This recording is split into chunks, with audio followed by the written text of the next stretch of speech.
Nuestro programa de cine, en este caso un documental que nos va a presentar nuestro querido Diego, pero primero voy, como siempre, por supuesto, dar la gratitud, ¿no? Gracias a las dos fundaciones, a la Fundación Villa Miami, a Natalia, señora Milagro, pues porque ella ha sido la patrocinadora de hacer este programa, ¿no? Gracias, por supuesto, a la fundación que nos acoge, la Fundación Biodiversidad, pues por todo, porque todo lo operativo, gracias a Clara, que la tenemos como apoyo operativo siempre atenta a todo, son muy importantes, ¿no? Y ahora, antes de comenzar la sesión, quiero, os emplazo, invito a la próxima sesión, que es el día viernes 10 de enero. Tendremos la proyección de Isla Mínima. Como saben, el programa que hemos hecho de cine es hemos intentado que sea híbrido entre proyectando películas de ficción y documentales. En este caso, el 10 de enero, tendremos La Isla Mínima de Alberto Rodríguez y será presentada por mi querido compañero Emilio Romero, y que es junto conmigo, que hemos hecho el causante de esta programación de cine, ¿no? Lo hemos hecho entre los dos.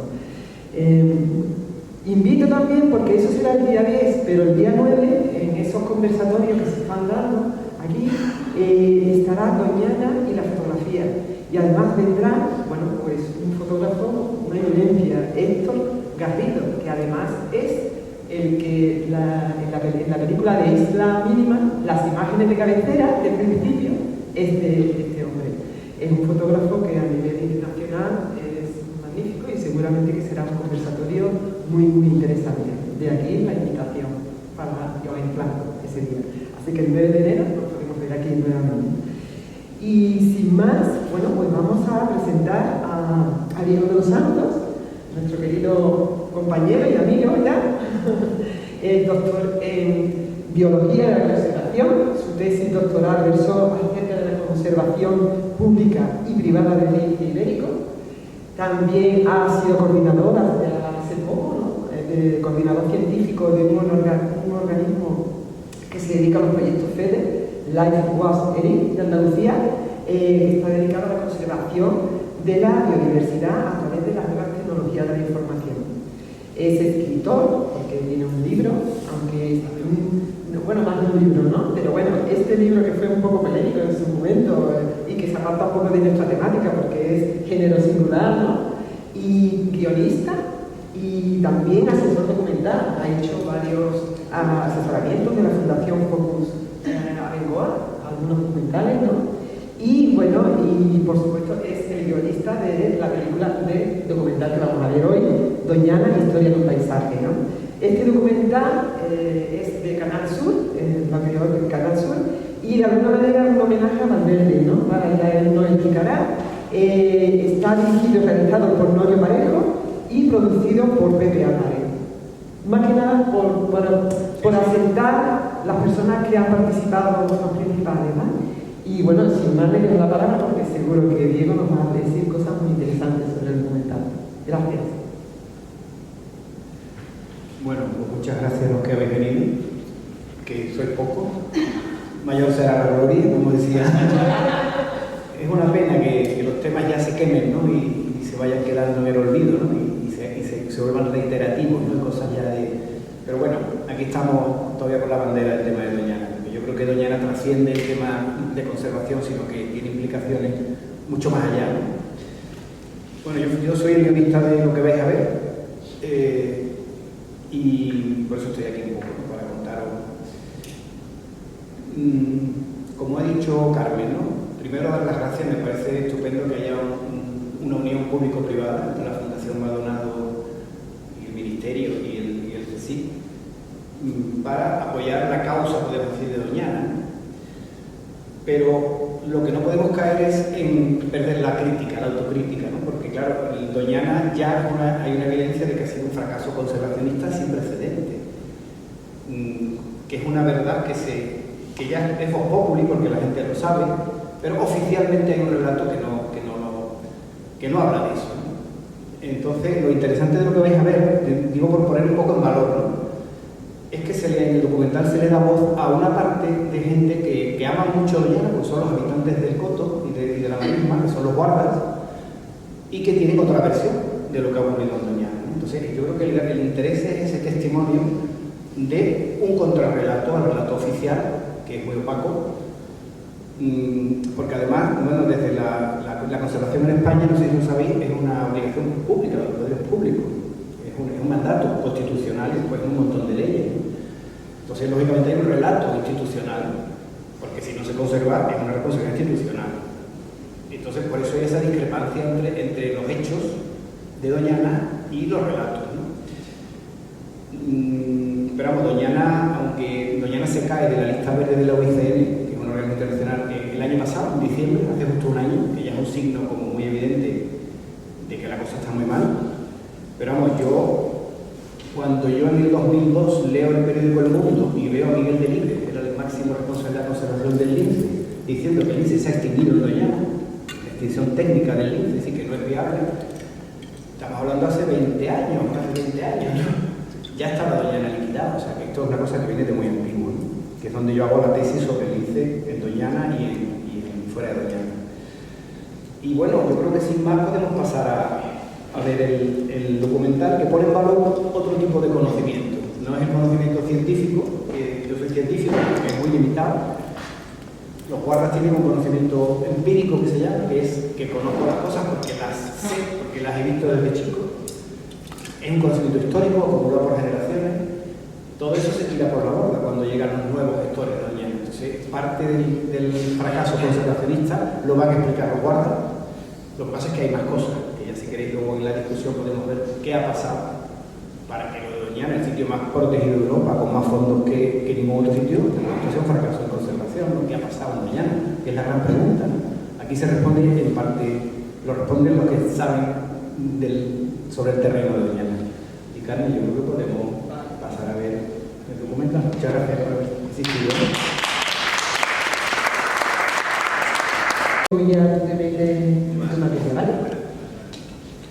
Bueno, yo no lo había vuelto a ver y lo he visto todo muy antiguo. Me ha dado un poco, como el sonido ha costado mucho trabajo porque es que si no te enteras pierdes un poco el hilo, ¿no? Pero bueno, esto es un encargo,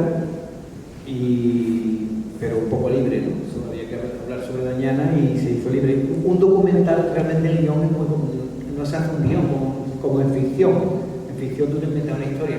Aquí la realidad es la que tienes tú, que o sea, tú marcas un poco la pauta aquí en entrevistas y hacer las entrevistas a la gente, las preguntas que le hagan, va un poco por ahí. Guión no, porque la realidad intentas tú plasmar lo que hay. No te vas a inventar nada. Pero era un poco... Sí, tú propones decir el director. Temas de música, por ejemplo, no estuve de acuerdo. Hay muchas cosas que tú, el guionista, te queda fuera. Tú trabajas sobre papel. Pero bueno, las propuestas de la gente que se entrevistaban, pues sí. Se me olvidó deciros que la ficción que se coge es José Luis Parada, no sé si lo habéis reconocido, es un torero de San Lucas, que se crió en Doñana, y la ficción es que él vuelve a Doñana, y se encuentra con un reencuentro con su pasado. El Plácido es el que sale, que es su hermano, y que sale con los pelos al final de la focha cornuda, que es verdad lo que cuenta, que decía que estaba casi extinta la focha cornuda, que era imposible criarla, y él la consiguió criar en cautividad, en fin. Personajes de ahí, que muchos han muerto. Pepe Clarita, este señor mayor que habéis reído con lo del zorro, este ha muerto también casi todo. Bouzo ha muerto. Yo creo que el valor es el testimonio, que si no se pierde, ¿no? Y es otra parte de la historia. Lo que pasa es que, bueno, con un poco presupuesto, vas con un micro y sacas lo que puedes. Entonces se hizo en un poco tiempo y muy pocos medios.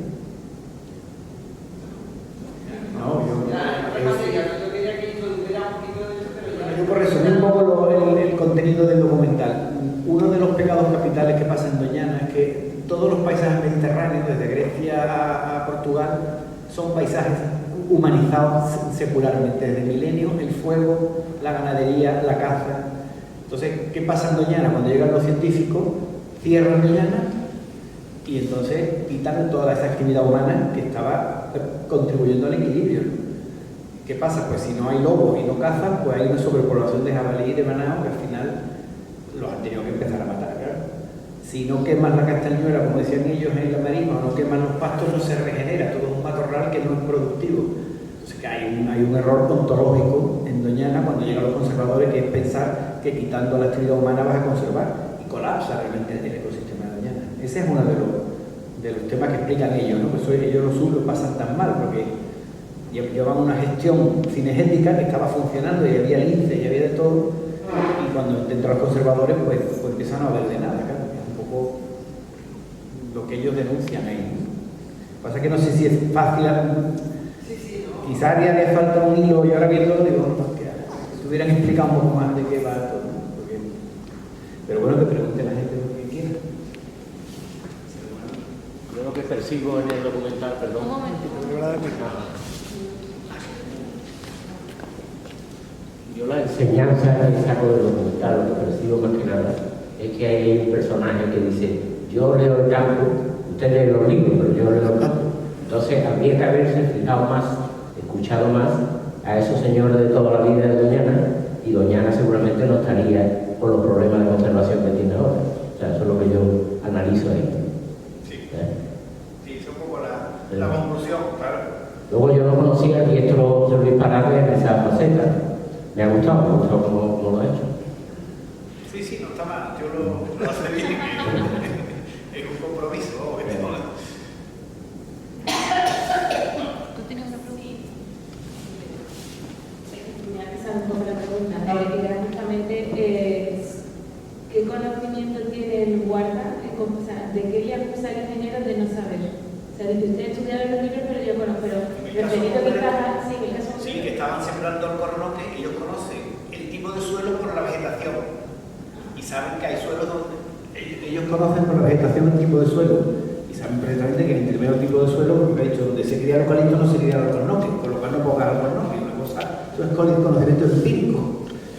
Y el otro que es más particular, pues se le secaron los alcornoques, ¿no? Eso es una muestra, ¿no? de cómo tú quieras llevar la gente que no lee el campo, lo que ha dicho ese señor, ¿no? Claro, prescindir de ese conocimiento pues va al cataclismo, que es un poco lo que pasa es que hay otros factores que no nos va a dar tiempo a hablar, no es solamente que se quita, no solo es que quiten a los guardas todo ese conocimiento, digamos, sino que después, bueno, pues hay intereses bastardos, digamos, en mantener Doñana con otras finalidades, de recibir fondos europeos, y yo creo que el pecado capital es no haber contado lo que estaba pasando, o sea, haber mantenido la ficción de que Doñana estaba muy bien, que lo siguen diciendo. Mientras tú no reconozcas un problema, no lo puedes resolver, ¿no? Y en esa estamos todavía. Acaba de sacar la Estación Biológica un informe sobre la biodiversidad en Doñana del año pasado, que es de risa, ¿no? Una cosa de jugado de guardia, ¿no? O sea, estamos queriendo no afrontar la realidad, porque parece que ya lo de la conservación es lo que menos importa, ¿no? Nos hemos quedado con la idea de Doñana, y como allí no encuentra a nadie, yo creo que ese es el pecado capital que tenemos, ¿no? No saber realmente qué ha pasado ni cómo está Doñana, aparte de toda esta gestión que se ha hecho mal, ¿no? Durante este tiempo. El problema de recuperación del lince, perdón, no ha habido... Es verdad. No, en cuanto al lince, ¿no? Los programas de recuperación del lince no han sido fructíferos, no estaban mal la especie. Te vuelvo a contar, no lo sabemos porque ahora mismo, a fecha de hoy, cuando te hablan de la población de lince, no te discriminan los linces que están en el campo y los que sueltan cada año de la cría en cautividad, que son como 100. Si yo te digo que hay 200 linces, pero he soltado este año 100, no es real la cifra.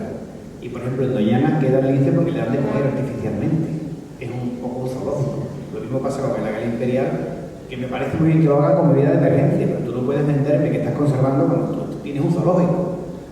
Entonces, esas cifras de los programas de conservación, sí te diré que cuando ven de pronto, porque aquí hay un investigador externo, esta es mi tesis, yo veo, hay un tío de fuera que de pronto destapa que no hay lince, que decía que había 1000 y quedan 100, para que tú te hagas una idea. Entonces, sí cambian el paradigma, empiezan a poner, por ejemplo, bebederos, que se ponían para la caza, que se habían suprimido, empiezan a intentar introducir el conejo, o sea, empiezan a una política de conservación activa, no cerrar ni no hacer nada, eso se ha visto que había fracasado. Pero con el lince no te lo puedo contestar porque está mezclado los datos de reintroducción, que es anual, con los que están en el campo. Y lo que dice que hay mucha mortalidad, y pues no te lo puedo decir. Lince hay en todos lados menos en el Parque Nacional. Eso sí es verdad. Igual que Águila Imperial Ibérica. Va de puta madre en toda España, pero menos en el Parque Nacional. Sí, porque Doñana... Y el Milano Real también, peligro crítico de extinción, o sea... Y conejo... Y la moruna, y la pardilla, está criando en ecosistemas antropizados, no en fin, en todos lados va de puta madre todo, bueno, vamos a ver, los índices, ¿no? No, hay un estudio muy interesante, del hijo de Miguel Delibes, además precisamente, que hay una relación inversa entre grado de protección de los territorios y la conservación, o sea que al final, claro. Por eso es interesante lo de la Fundación Maldonado, es que al final se ha visto que lo público, como en tantas otras cosas, ha fracasado la conservación. Y el lince se salva en fincas privadas y en Sierra Morena. Si no, no hubiera habido después programa ninguno. Y se salva una población genéticamente rica. Y era uno de los, por ejemplo, otros promotores, uno de los que salva el lince fue el padre de Miguel Bosé, Miguel Dominguín, porque él quiso en su finca protegerlo. Entonces, el lince se extinguió en Doñana y se salvó en fincas privadas. Y tiene un poco el esquema de todo, ¿no? Entonces, bueno, hay que cambiar un poco todos los conceptos, ¿no? Que sí, que lo están haciendo, pues claro, es que ya lo del lince era como de abogado guardia porque era una cosa muy evidente. Pero vamos, lo que ha dicho ese señor, en la reserva biológica, que es la zona como más hiperprotegida, no hay nada porque no hay conejos, además. El problema es que hay un fracaso en la... Y no se estudia, realmente es que no se sabe ni cómo reintroducirlos ni por qué no hay. Es que claro, tenemos a los científicos con la premisa de que saben muchísimo y de que además tienen mucho interés en conservar. Y los científicos son personas de carne y hueso que tienen sus intereses, sus tesis doctorales, y realmente el fracaso es un fracaso institucional, global, ¿no?, de conservación. Pero bueno, lo privado lo ha suplido en gran parte. Y de hecho, las reintroducciones del lince ahora se hacen en fincas privadas, generalmente dedicadas a la caza, pues son las que tienen las condiciones. Bueno, pues es un poco lo que han demostrado los guardas en el documental, ¿no?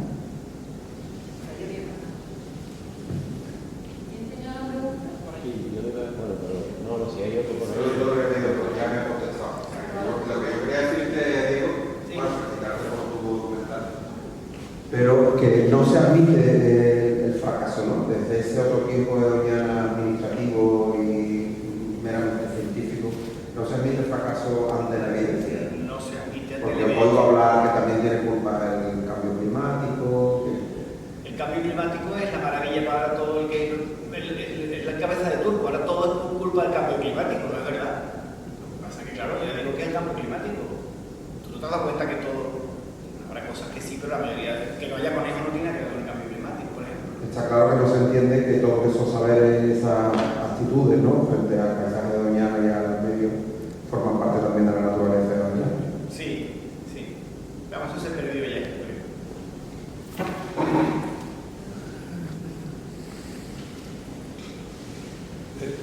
Bueno, yo he tenido el gusto de asistir durante los últimos 2 meses a una serie de charlas aquí. No, que te lo acerques más, Genaro. En las que, bueno, una de las cosas que se ha puesto en evidencia por personas muy cercanas que habéis seguido muy de cerca el proceso de Doñana ha sido lo que parece que es un gran fracaso, la conservación del parque desde las instituciones. Y yo me pregunto, ¿cuál es la alternativa? ¿Cuál es la alternativa?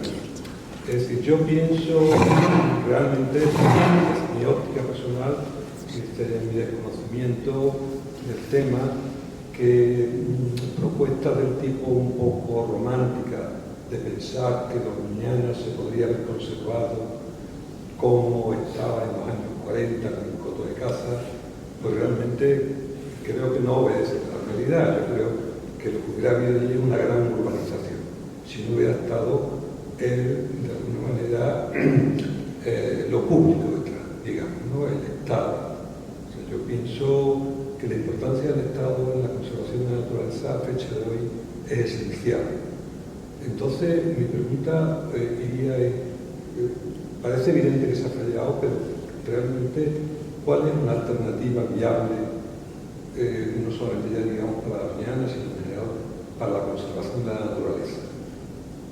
¿Cuál pensáis vosotros que puede ser, partiendo por ejemplo de la experiencia de Doñana, conociendo lo que ha ocurrido allí, detectando las cosas que se han hecho mal? Porque, hombre, hay que pensar, por ejemplo, yo sí, lo que sí he conocido a mucha gente muy cerca de la Doñana. Yo, por mi profesión, he estado muy cerca a muchos investigadores de Doñana, muchos profesores de la Facultad de Biología que han hecho su tesis allí, y desde luego yo creo que su aproximación a la Doñana era una aproximación desde el punto de vista de la conservación, fundamentalmente de la persona que valoraba mucho la naturaleza. Que no podemos pensar tampoco que los científicos que han estado allí son personas pardas que han ido un poco a usar la naturaleza. Yo creo que probablemente haya habido a lo mejor una equivocación de planteamiento de establecer Doñana como un laboratorio, que a lo mejor no ha sido correcta, pero me gustaría saber cuál pensáis vosotros que podría ser una alternativa mejor para la Doñana.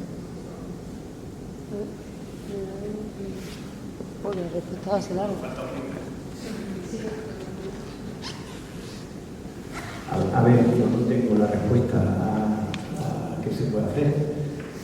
Aquí lo que se ha puesto en evidencia es que, efectivamente, como tú has dicho, hay una etapa en la historia de España donde, menos mal que hubo conservación pública, no solo pública, hubo personas concretas, como Javier Castroviejo, que tenemos aquí, que fueron los que realmente impidieron, por ejemplo, pues esa carretera costera o la costa doñana. Hubo un factor individual, no lo podemos despreciar, porque estaba Valverde y está Javier Castroviejo, porque si no, sin ellos yo no sé qué hubiera ocurrido, si el Estado hubiera sido garante.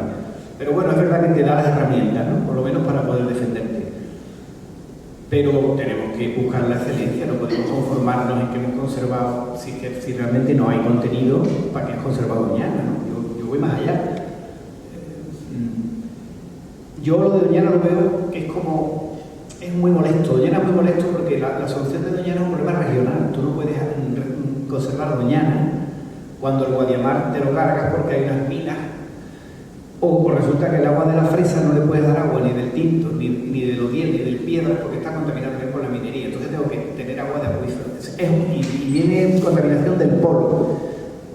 Fíjate, la parte más terrible del documental es cuando hablan del cáncer. Eso me lo contaron ellos a mí. Son familias enteras que se han muerto de cáncer. Es que Doñana está hipercontaminada, porque todos los contaminantes del arroz y de la minería y del polo de Huelva acaban en Doñana. Entonces tú te crees que es un paraíso que has conservado y resulta que es un vertedero tóxico. Han desaparecido los anfibios de Doñana, clases enteras de animales. Es que el fracaso es muy brutal, ¿eh? No es que esté mejor o peor, es que Doñana es otra cosa. Entonces, solución yo no la tengo, evidentemente, pero lo que sí te tienes que plantear es, yo creo que el tema grave ahora mismo es el tema de salud pública también, ¿no? Que estamos dejando. Yo creo que la gran perversión es que cuando el patrimonio natural y la salud pública es un patrimonio común y después hay intereses particulares de empresas. Y te puedo hablar de Atlantic Cooper, Golfo Follesos en el mismo casco urbano de Huelva, te puedo hablar del acuífero del Minas Las Cruces, que está contaminado de arsénico, que era el acuífero de reserva para la sequía en Sevilla. O sea, lo de Doñana al final es un paradigma. Si aquí, que hemos puesto todo el foco y todo el dinero y todo lo científico, es un fracaso, pues imagínate cómo está lo demás, que nadie lo mira, ¿no? Yo creo que esa es la enseñanza. Yo no tengo la solución, pero evidentemente yo creo que no podemos permitir que los intereses privados de compañías que dan un empleo temporal, luego se van y te dejan las cortas mineras o te dejan los acuíferos contaminados, o sea, hacen un uso particular de recursos públicos. Y eso está pasando ahora, ¿eh? Y va a pasar, o sea, ahora, te quiero decir, a la sociedad, ¿qué le interesa? ¿Qué queremos? Yo pienso que la salud pública es innegociable. Y el agua de Andalucía es innegociable. Entonces se habla del acuífero, claro, el acuífero porque es que toda la cuenca hidrográfica de Huelva está inutilizada por las minas. Y te dicen que es de los romanos, eso es falso. Yo hablo con la gente de la Universidad de Huelva, eso es de las minas recientes. Te quiero decir, la solución yo creo que no hay. Pero bueno, que la sociedad sepa lo que está pasando para que pueda elegir lo que quiere. Yo creo que aquí lo que está en riesgo es el interés general. y hay herramientas, hay leyes, pero bueno, pues no se cumplen, digamos, la finalidad de las leyes, que es preservar el interés general. El tema daría para muchísimo. Yo creo que Doñana, bueno, yo creo que es un concepto y un poco al mirarlo cómo se ha hecho ahí, a ver a dónde vamos, ¿no? Yo lo vería como una enseñanza. Yo no tengo, vamos, es decir, la vida tiene su dinámica y si probablemente vaya a haber licencia privada y no en Doñana y no pasa nada. A lo mejor tenemos que llegar a esa cosa escéptica de, bueno, pues mira, hemos fracasado. Y hay que pensarlo, mejor hay que hacer la carretera a Huelva, Cádiz, yo qué sé. Yo no tengo la solución, pero luego lo que hay que revisar es esa doble discurso de las instituciones, donde son los más conservacionistas, la Agenda 2030, y luego los hechos te demuestran que te están destruyendo el territorio. Es que te están destruyendo el territorio. Y la salud pública, que es un tema muy grave, ¿no? Que es un tema que no se habla porque es un tema muy tabú. Entonces los científicos, bueno, pues no lo sé, yo creo que al final todo es el sector público, ¿no? Y ahí están fallando los controles. No, el caso de Doñana es que como, bueno, no nos han quitado lo de la UNESCO porque nadie lo ha denunciado, porque es que si no te lo quitan, ¿no? Yo creo que por lo menos que deberíamos tener una reflexión seria sobre la gestión del patrimonio común, que es el patrimonio natural.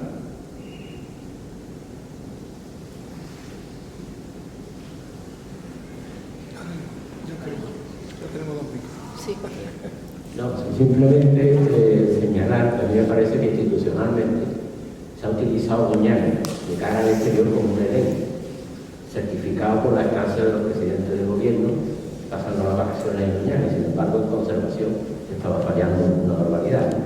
O sea que ahí se ha jugado. Yo no acuso a los científicos de nada, o sea, porque los científicos han hecho su papel, pero en realidad han sido utilizados también. Es decir, políticamente se ha utilizado Doñana a nivel del exterior como un paraíso, pero luego después no se están haciendo las cosas bien.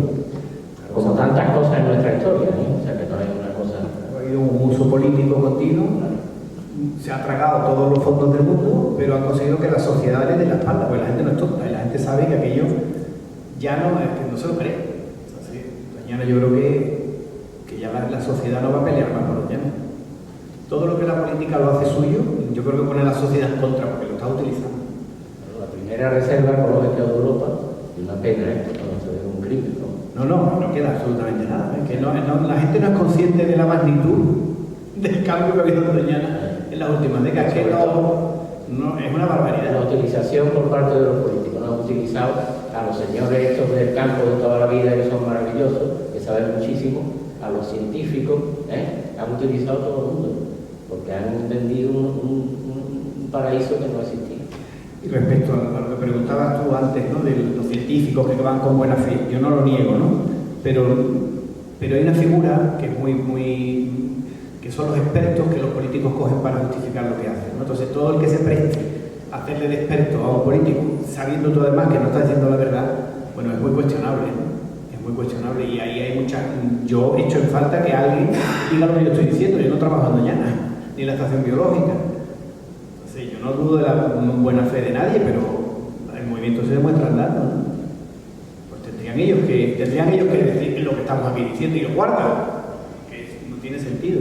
Bueno, yo creo que, hombre, que yo, por hacer una lanza, yo pienso que ha habido personas que en los últimos 30 años han estado comprometidas con la gestión de Doñana y que han hecho denuncias públicas de lo que allí estaba ocurriendo. O sea, yo, por ejemplo, recuerdo perfectamente una asamblea ahí en el aula magna, la Universidad de Sevilla, cuando se rompió la presa de la presa y por ejemplo, y recuerdo a Miguel Delibes denunciando públicamente que aquello era un desastre y que aquello había que intervenir. Pero eso estaba ya avisado hacía años. Tenía que haberse manifestado antes. Lo que quiero decir es que ha habido personas que realmente es un tema complejo. Yo creo que se ha hecho mal, repito, yo creo que se ha hecho mal, pero lo que quiero hacer hincapié es que pienso que la alternativa, por ejemplo, yo creo que no hubiera sido mejor que se hubiera construido la carretera. Y yo pienso que si no hay una intervención desde los poderes públicos se acaba construyendo una carretera, obviamente. Entonces, al margen de que haya habido personas que desde un punto de vista personal, como siempre ocurre con la historia, juegan un papel muy importante. No cabe ninguna duda, eso ha ocurrido con Doñana y ha ocurrido en general en la historia. Las personas, los individuos hacen historia, y en este caso Doñana también, pero es verdad también que los individuos no solamente son capaces de frenar determinadas cosas en la historia. Pero yo creo que ahí quizás lo que yo me gustaría un poco es reflexionar en cuál es el modelo de gestión de la conservación. O sea, porque yo creo, no sé, a lo mejor yo porque por mi propia posición personal, pero yo creo que sería muy difícil la conservación de la naturaleza sin la intervención clara y directa de los poderes públicos, sinceramente. Que se tiene que hacer de esta otra forma, no me cabe ninguna duda. Que probablemente el caso de Doñana lo que demuestra lo que se ha hecho es que hay mucho que aprender, por supuesto, porque yo creo que sería utópico pensar que desde lo privado se va a conservar y se va a respetar. Yo hay que recordar algunas palabras de Eloy, estuvo aquí, ¿no?, hablando respecto a estos temas, y recojo un poco la reflexión que él decía, ¿no?, que realmente es verdad que se habían hecho, como tú estás diciendo, más, porque tú acabas de decir que ha habido muchas voces, claro, de Castro Viejo, muchos, ¿no?, pero es que yo creo que siguen habiendo voces, porque él comentaba que él cada vez que iba a una reunión, él siempre estaba a favor de, por supuesto, de una mañana limpia, podría decir, ¿no?, en ese sentido, ¿no?, y él daba las claves estaban en las instituciones, en reunirse con las instituciones, a hablar con todas las instituciones, no solo políticas públicas, institucionales, sino que también pues toda la gente que tiene que ver con eso, y él está ahí en un formato de lucha constante también, por lo menos según sus palabras y según quiero recordar cuando estaba aquí hablando, ¿no? Entonces, hombre, él está ahora mismo en un punto también que yo creo que, hombre, yo me creo lo que dice, la verdad, ¿no? Intento creerme, no soy muy luisa. Por ahí está Javier, que quiere comentar algo. Sigue teniendo una pregunta, ¿no? Yo, un segundo. Da tiempo a las dos, ¿vale? Yo soy totalmente ignorante en el mundo de Doñana, pero te voy a comentar ahora. Pero es verdad que hay un debate que hay entre lo público y lo privado. Me gustaría comentar que como yo lo entiendo, no distinguimos bien lo que es una institución pública de lo que son las personas. Una cosa es la institución pública porque si todos votamos, ¿qué hacemos con Doñana? Todos votamos conservar lo que nosotros tuvimos en cartera. Esa es la institución pública que vota. Otra cosa es qué personas representan a esta institución pública, cómo han llegado ahí y con qué propósito. Y pasa tanto con instituciones públicas actuales como con empresas privadas, que también tienen unos propósitos que de alguna forma están relacionados con instituciones públicas, que en verdad, como yo lo veo, no nos representan. Entonces, no es lo mismo una institución pública, que todos votemos con información para empezar, que no tenemos ninguna información, que lo que se entiende por Estado hoy en día.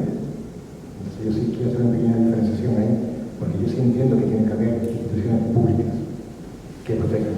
Sí lo entiendo así. Y voy a hacer una apreciación. Lo único que hemos dicho aquí es que se ha constatado que cuando hay voluntad de conservar, lo privado funciona mejor. Porque lo público no funciona. No es que haya que suprimirlo, lo que hay que hacer es que lo público funcione, obviamente. Que además quien legisla. No me habré expresado bien. Tenemos que hacer que lo público funcione, claro. Y lo que te demuestra que funciona mal es que lo privado cuando se pone lo hace, con lo cual no es imposible. Esa era un poco la lectura, ¿eh? No que haya que quitar lo público para nada, he dicho yo eso.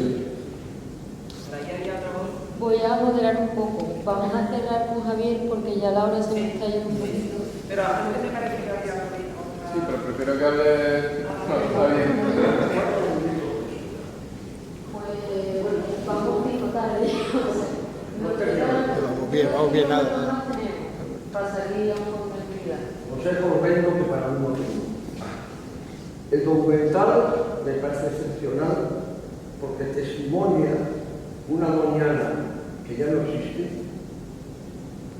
y y que la mayoría de la gente, si uno se lo explica, no lo entiende, no lo cree, no lo comprende. Ahí está el mérito de este documental de José Ramón Gómez.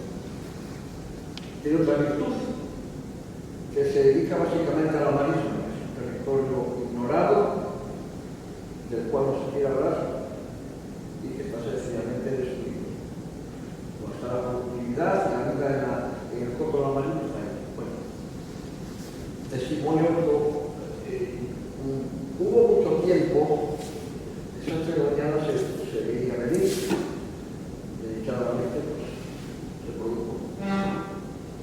Los responsables de su conservación siempre decían que no, que era alarma y que tenía problemillas, pero claro, estaba. La sentencia del Tribunal de Justicia Europeo lo descontó. Y ahora, como decía Diego, se acaba. ¿Qué habría que hacer? Pues algo sencillo, pero imposible, yo creo que en el Mediterráneo funciona la ley así. Hay un Real Decreto Ley del 7/1999 que dice de forma clara y nítida cómo se restaura la marisma. Y lo esencial no se cumplió ni que. Entonces, ¿qué estamos hablando? Que si el pueblo, que si los secretos, que si lo público, que si lo privado. Y a partir de eso, pues todo lo demás me parece que es un debate que hay que tenerlo, pero otro claro que no tiene que ver con la violencia. Así de sencillo, así lo veo. Entonces, pues lo que podríamos hacer, el comité, nos aprendíamos de todos y vamos a la activista, vamos a ver al comisario de aguas, que no chicos, no hay nada. No veo otra solución para mañana que aquella que se hizo para un patrimonio importante para España y que le funciona, que es el Prado. Primero, el Estado tiene que comprometerse a que se cumpla la ley. Y si no hay que comprometerse a que Europa nos multe, pero que la multa la pague los responsables de que se cumpla la ley. Si en el presupuesto y pague lo mismo, visto que no quiso que se cumpla la ley, o el pobre señor que está trabajando de contable, no puede imaginar una magnificencia de una multa con los famosos pasando, no se dio. Y como decía Margaret, pues no la dedicado a un gran aeropuerto. Ahora, que Doñana es un fracaso vergonzoso de España, es lo que decía Carolina, una corona para el Mansa.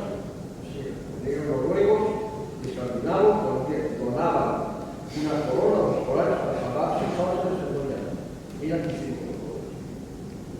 Un poco más.